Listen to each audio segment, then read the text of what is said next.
Jadi seorang Free GS itu melaksanakan tugas individunya, ya kan, bagi kemanusiaan, mengurung diri, uzlah gitu, dan itu sangat keren karena kalau tadi beliau mengatakan hubungannya dengan kitab Ihya Ulumuddin. Mas Free GS, dijabarkan lagi hal-hal yang mungkin bisa menjadi tambahan wawasan buat kita.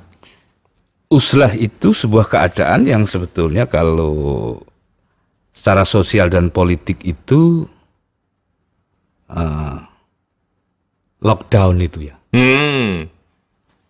Walaupun Lockdown individu ya, karantina rumah kira-kira begitu ya. Karena kan ini dilakukan per individu kan. per individu ya, melockdown diri dari, melokalisir diri dari situasi eksternal yang dianggap sudah tidak kompatibel. Ya.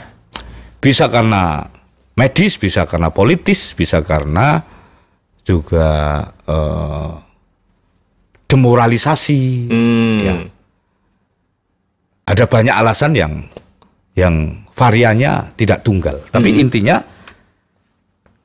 kalau keadaan itu muncul, menyendiri lebih dianjurkan. Nasihat Al-Ghazali begitu itu. Menyepi lebih dianjurkan.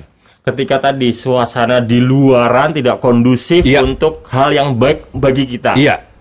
Sedemikian tidak baiknya keadaan di luar itu, ini salah, itu salah, anu salah, sini salah, situ salah.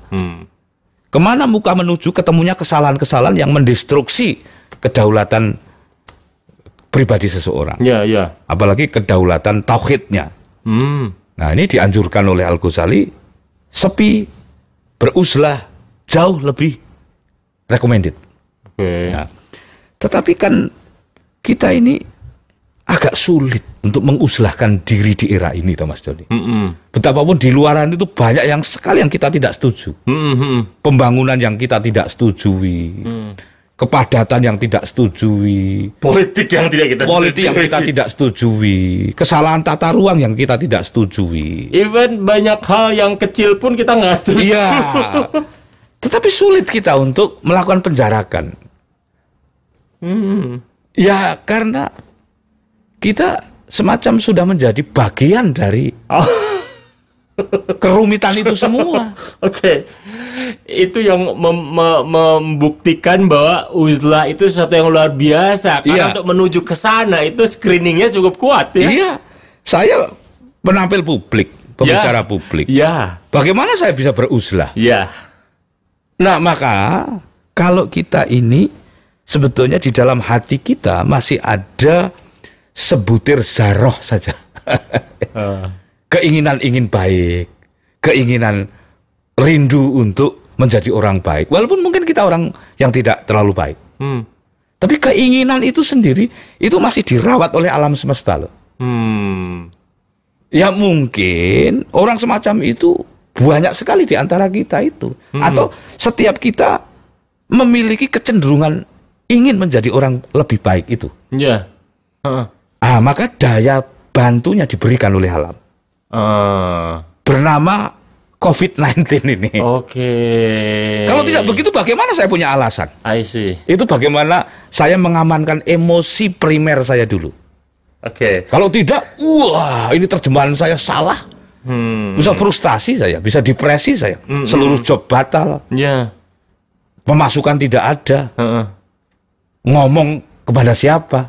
Saya kehilangan medan yang menggembirakan hidup saya, nasihatin orang. Iya.